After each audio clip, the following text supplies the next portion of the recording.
नमस्कार दोस्तों, स्वागत है आपका हमारे इस चैनल द शास्त्र टॉपिक में। दोस्तों, अगर आप भी कुछ नया सीखने की चाह रखते हैं तो चैनल को सब्सक्राइब करें। दोस्तों, 2023 में इस साल मां दुर्गा हाथी पर सवार होकर पृथ्वी लोक में पधारेंगी। शास्त्रों में वर्णित है कि तथा मान्यताओं के अनुसार अगर शारदीय नवरात्रि पर यदि माता दुर्गा का आगमन उनके बहन सिंह पर नहीं बल्कि हाथी पर होगा तो मान्यता है कि माता दुर्गा का हाथी पर सवार होकर आना बहुत ही शुभ और कल्याणकारी माना जाता है। जीवन सुखमय हो जाता है, भक्ति का भरपूर लाभ भक्तजनों को मिलता है। दोस्तों, इस बार नवरात्रि पूरे 9 दिनों तक मनाई जाएगी, ना एक भी दिन कम ना ज्यादा, पूरे 9 दिनों तक मनाई जाएगी। मां शेरो बाली की विशेष रूप से पूजा आराधना की जाएगी। शारदीय नवरात्रि का महापर्व इस बार 2023 में 15 अक्टूबर दिन रविवार से शुरू होकर 23 अक्टूबर सोमवार के दिन समाप्त होंगे। ऐसे में शारदीय नवरात्रि पर माता दुर्गा की कृपा पाने के लिए कलश स्थापना का शुभ मुहूर्त है 15 अक्टूबर को दिन में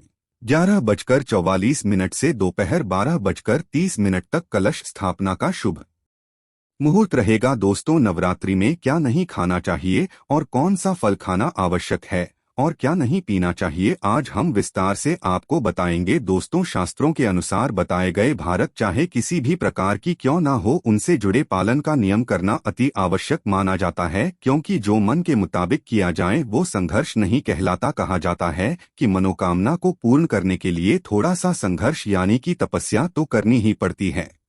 इसीलिए ऐसी मान्यता है कि भारत को पूर्ण विधि विधान से किया जाना चाहिए, तब आपको व्रत का पूर्ण लाभ फल मिलता है, आपकी सभी मनोकामना पूर्ण हो जाती है। इसीलिए हर शास्त्र यही कहता है कि सच्चे दिल से अगर आपके मन में ईश्वर के प्रति श्रद्धा हो तो बिन पूजा पाठ के ही सारा फल मिल जाता है, और अगर मन में इस भर के प्रति शंका हो तो उस मनुष्य को कई जन्मों तक सुख नहीं मिलता। भागवत गीता में भगवान श्री कृष्ण ने स्वयं कहा था, जो मनुष्य सच्चे हृदय से ईश्वर को पुकारता है तो उसका नाता उस शक्ति से जुड़ जाता है जिसे आपने सच्चे हृदय से पुकारा था। इसीलिए भगवान भी कहते हैं कि सच्चे हृदय से ही ईश्वर को पुकारें तो वो आपकी हर मनोकामना पूर्ण करते हैं। कई लोग ऐसे हैं जो भगवान के सामने घंटों पूजा पाठ करते हैं तथा रोते हैं, फिर भी भगवान उनकी कमी नहीं सुनता। दरअसल जब आप सच्चे मन से ईश्वर को पुकारते ही नहीं है तो भला वो आपकी पुकार कैसे सुनेंगे। दोस्तों, ये तो थी वो बातें जो भक्त और भगवान के बीच की है।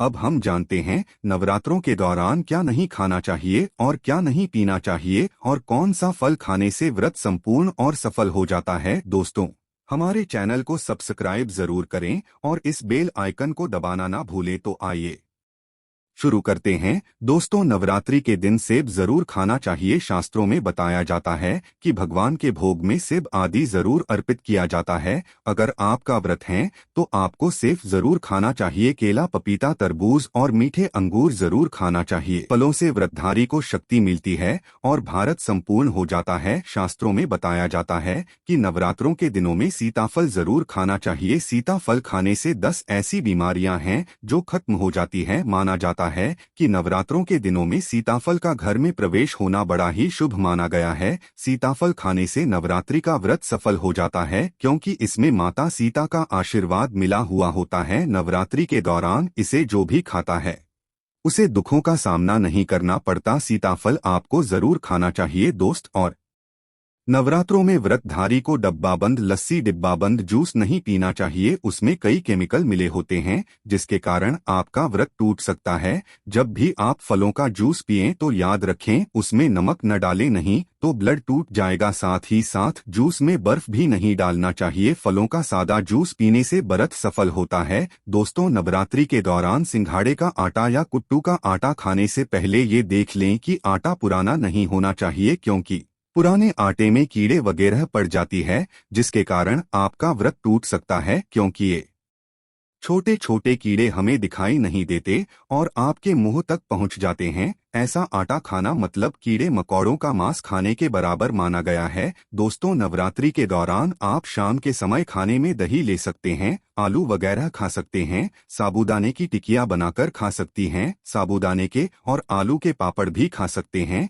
कई सब्जियां तो ऐसी हैं जो नवरात्रि के दौरान भोजन में शामिल कर सकते हैं। इससे आपको एनर्जी मिलेगी और भारत सफल हो जाएगा। नवरात्रि के दौरान आप दूध पी सकते हैं जो आपको ताकत देगा, चाय वगैरह भी पी सकते हैं, लेकिन याद रहे उसमें नमक ना डाले। एक बात का ध्यान रहे, व्रतधारी को पेट भर खाना यानी गले तक भोजन नहीं करना चाहिए, नहीं तो व्रत रखने का कोई भी फायदा नहीं होगा, थोड़ा थोड़ा खा सकती है। दोस्तों, नवरात्रि के 9 दिन आदि शक्ति माँ दुर्गा को समर्पित होते हैं। नवरात्रि के 9 दिन माता रानी के 9 अलग अलग स्वरूपों का पूजन किया जाता है। नवरात्रि के 9 दिनों में माता रानी को अलग अलग स्वरूप के हिसाब से अलग अलग पुष्प, अलग अलग भोग अर्पित किए जाते हैं।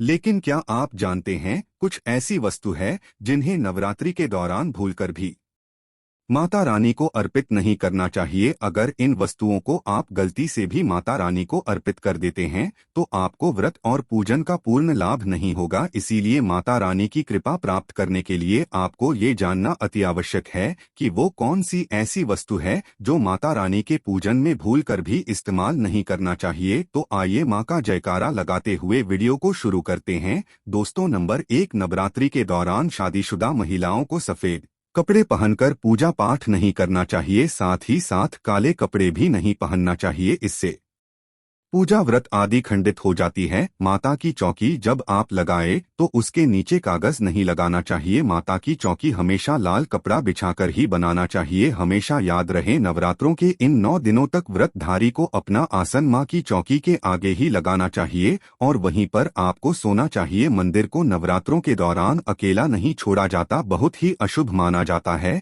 इससे दुर्गा माता नाराज हो जाती है और हमेशा के लिए चली जाती है। दोस्तों, नंबर 2, नारियल। हिंदू धर्म में नारियल को समृद्धि, धन, श्रद्धा और सम्मान का सूचक माना जाता है। नारियल को श्रीफल भी कहा जाता है। नारियल को सुख समृद्धि में वृद्धि करने वाला माना जाता है। नारियल का हर मांगलिक कार्य में विशेष महत्व होता है। जैसे कि आप सभी जानते हैं कि माता रानी के कई मंदिरों में नारियल से बलि भी दी जाती है और माता रानी के पूजन में नारियल का इस्तेमाल हम सभी करते हैं। खासकर कलश की स्थापना नारियल रखकर ही की जाती है। माता रानी के पूजन में हम नारियल इस्तेमाल करते समय कुछ गलतियां कर बैठती हैं।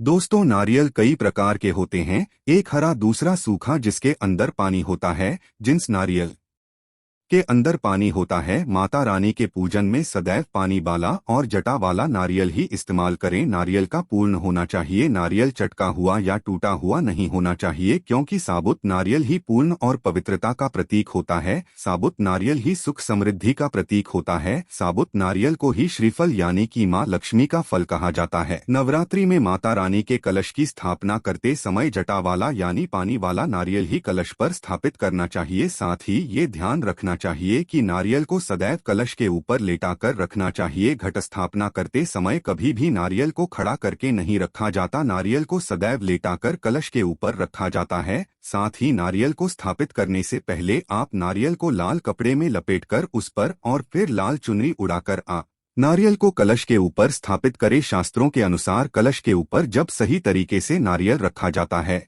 और सही प्रकार का नारियल रखा जाता है, तभी ही व्रत और पूजन का पूर्ण फल प्राप्त होता है। ये भी ध्यान रहे कि महिलाएं माता रानी को नारियल अर्पित तो कर सकती है, लेकिन कभी भी माता रानी के सामने नारियल को भूलकर भी ना तोड़ें, क्योंकि नारियल बीज रूप होता है और स्त्रियां बीज रूप से ही शिशु को जन्म देती है। इसीलिए कभी भी महिलाओं को नारियल नहीं तोड़ना चाहिए। दोस्तों, नंबर 3, लौंग। लौंग हम सभी माता रानी के पूजन में इस्तेमाल करते हैं, लेकिन लौंग का इस्तेमाल करते समय एक बहुत बड़ी गलती कर बैठते हैं। हमेशा ध्यान रखना चाहिए कि माता रानी को सदैव फूल वाली लौंग ही अर्पित करना चाहिए। जिस लौंग के ऊपर फूल नहीं होता या फिर जिस लौंग के पीछे लकड़ी की डंडी नहीं होती, उसको आप माता रानी के पूजन में भूल कर भी इस्तेमाल ना करें। फूल वाले लोगों को ही पूर्ण माना जाता है और माता रानी के पूजन में कोई भी अपूर्ण वस्तु, कोई भी खराब वस्तु या टूटे हुए अक्षत इस्तेमाल नहीं करना चाहिए। इसीलिए सदैव माता रानी के पूजन में फूल वाली लौंग का ही इस्तेमाल करें। दोस्तों, नंबर 4, तुलसी के पत्ते अर्पित नहीं करनी चाहिए। माँ दुर्गा के पूजन में तुलसी पत्र का इस्तेमाल करना वर्जित माना जाता है। तुलसी पत्र के अलावा आंवला भी माता रानी को अर्पित नहीं करना चाहिए और दूर्वा भी माता रानी को अर्पित नहीं करना चाहिए। दूर्वा भगवान श्री गणेश को अति प्रिय है। नवरात्रि में आप भगवान गणेश को दूर्वा अर्पित कर सकते हैं। भगवान विष्णु जी को तुलसी के पत्ते अवश्य अर्पित कर सकते हैं, लेकिन माता रानी को भूलकर भी तुलसी के पत्ते या दूर्वा अर्पित न करें। माता रानी को सफेद फूल भी अर्पित न करें। माता रानी को सदैव लाल रंग के फूल अर्पित करने चाहिए। लाल रंग के फूल माता रानी को अति प्रिय है। खासकर माता को गुड़हल और कमल के फूल अति प्रिय है। शास्त्रों में बताया जाता है कि घर में माता रानी की 2 या 3 मूर्तियां या फोटो नहीं होने चाहिए। इस बात का भी आप विशेष ध्यान रखें कि माता रानी के पूजन में कोई भी खंडित चीज इस्तेमाल न करे। खंडित चीज जैसे कि चटका हुआ या टूटा हुआ दीपक या फिर अटका हुआ कोई बर्तन। साथ ही ये भी ध्यान रहे कि लोहे के और प्लास्टिक के बर्तन आप माता रानी के पूजन में इस्तेमाल न करें, क्योंकि प्लास्टिक के चाइनीज बर्तन हड्डियों के पाउडर से मिलकर बनते हैं। ऐसा ना करें। ऐसे बर्तनों को माता रानी के पूजन से सदैव दूर रखें। माता रानी को जो पुष्प अर्पित कर रही है उन्हें सूंघे नहीं, गिरे हुए फूल या फिर मुरझाए हुए फूल माता को अर्पित ना करें। दोस्तों, कमेंट बॉक्स में लिखें जय माता दी। जानकारी पसंद आए तो एक लाइक तो बनता है।